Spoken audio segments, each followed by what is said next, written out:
congratulations on the film. Thanks a lot. I do want to get something off my chest though. In the first 5 minutes of seeing you on screen, I didn't believe that you were going to be this hardened whaler. Like, you looked really beautiful. Oh, okay? thanks.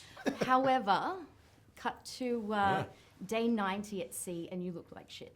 Yeah. You look terrible. And that's a compliment. All right, thank you. Because I truly... Backhanded compliment. Yeah, I think so. I right. truly believed that you were stuck at sea. So I guess my question is, how did you sort of physically and mentally prepare for those scenes? We basically, at the start of the film, we're healthy and fed and happy and well slept and so on. And then as the film went on, the hours and the days got longer.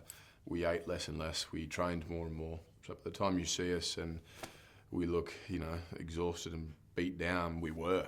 And it takes its toll physically, obviously, and mentally. So I think kind of just living it and being in it that much helped all of us, all the crew.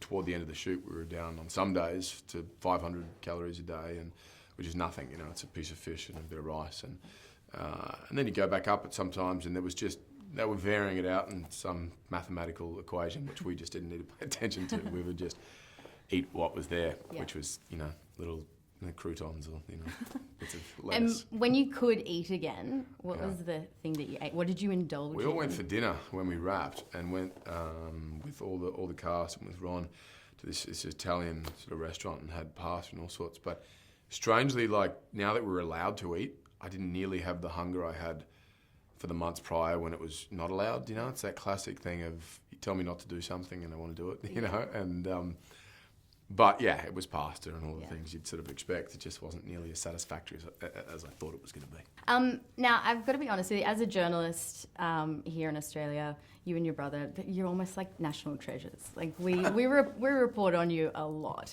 And I have to be honest, at times I've objectified you. I have.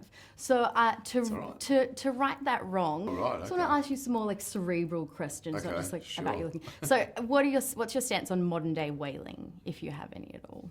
Oh God, it shouldn't exist. Yeah, no. I mean, this film, we certainly were very aware of the sort of the topic of the political topic of, is it a good thing, bad thing, so on. I don't think there's many people who think it's a good thing. There are certain people in certain countries. Most of the planet is sort of in agreement that no, they should be absolutely protected, as I am. In this film, nature wins. We wanted to make that whale an absolute lead character and have a personality and have a message there that don't try to destroy nature. It has a way of returning, coming back and turning it on its head, and it did. The whale certainly wins in this instance.